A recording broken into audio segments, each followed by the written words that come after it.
आज मैं आपको इस वीडियो में नवरात्रि के चौथे दिन किस माता जी की पूजा की जाती है, उनके बारे में बताने की कोशिश करूंगा। आशा करता हूं आपको वीडियो पसंद आएगी, तो चलिए वीडियो शुरू करते हैं। मां कूष्मांडा। नवरात्रि के चौथे दिन पूजी जाने वाली देवी। नवरात्रि के चौथे दिन भक्त मां कूष्मांडा की पूजा करते हैं। आदि शक्ति के इस अवतार को मुस्कुराती हुई देवी के नाम से भी जाना जाता है। उनका नाम 3 अलग-अलग शब्दों से मिलकर बना है। पहला शब्द कु है, जिसका अर्थ है छोटा। दूसरा शब्द ऊष्मा है, जिसका अर्थ है गर्माहट या ऊर्जा। और तीसरा शब्द अंडा है, जिसका अर्थ है अंडा। तीनों शब्दों को मिलाकर उनके नाम का अर्थ निकाला जा सकता है, जिसका अर्थ है ब्रह्मांड नामक इस छोटे ब्रह्मांडीय अंडे की सृष्टिकर्ता। मां कूष्मांडा के बारे में एक रोचक कथा प्रचलित है। कहा जाता है कि जब ब्रह्मांड अस्तित्वहीन था और चारों ओर अंधकार छाया हुआ था, तब मां कूष्मांडा ने अपनी मुस्कान से इस छोटे ब्रह्मांडीय अंडे का निर्माण किया। इसके बाद ब्रह्मांड प्रकाश से भर गया।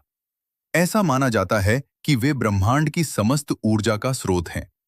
इसके अलावा यह भी माना जाता है कि वे सूर्य के केंद्र में निवास करती हैं और इस प्रकार सभी प्राणियों को ऊर्जा प्रदान करती हैं।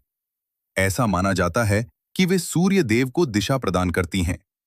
ब्रह्मांड की रचना करने के बाद मां कूष्मांडा ने प्रथम प्राणियों की रचना की। ये 3 सर्वोच्च देवियां थीं।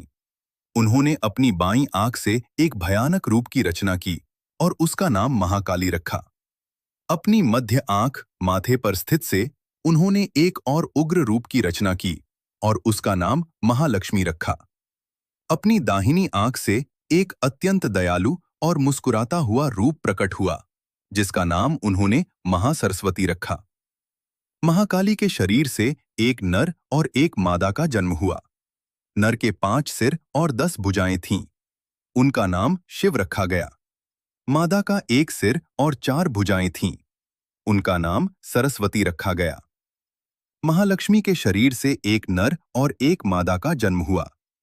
नर के 4 सिर और 4 भुजाएं थीं। मां कूष्मांडा ने उनका नाम ब्रह्मा रखा, जबकि मादा का नाम लक्ष्मी रखा गया। उनका 1 सिर और 4 भुजाएं थीं। जब मां कूष्मांडा ने महासरस्वती पर दृष्टि डाली, तो उन्होंने एक नर और एक मादा को जन्म दिया।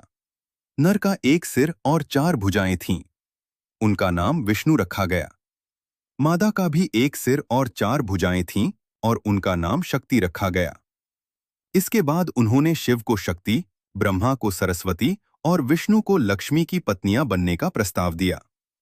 इसके बाद मां कूष्मांडा ने तीनों सर्वोच्च देवियों को आत्मसात कर लिया और स्वयं दिव्य और अनंत ऊर्जा के गोले के रूप में शक्ति में विलीन हो गईं।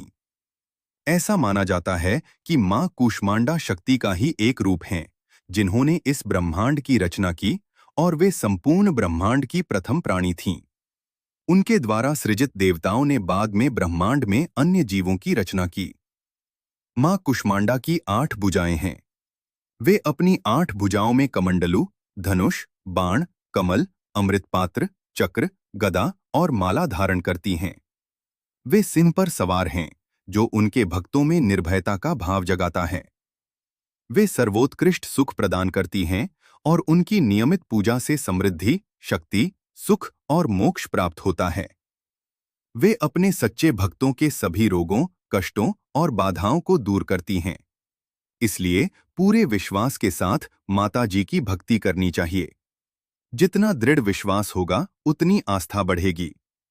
अगर आपको जानकारी अच्छी लगी हो, तो चैनल को सब्सक्राइब करना न भूलें। धन्यवाद।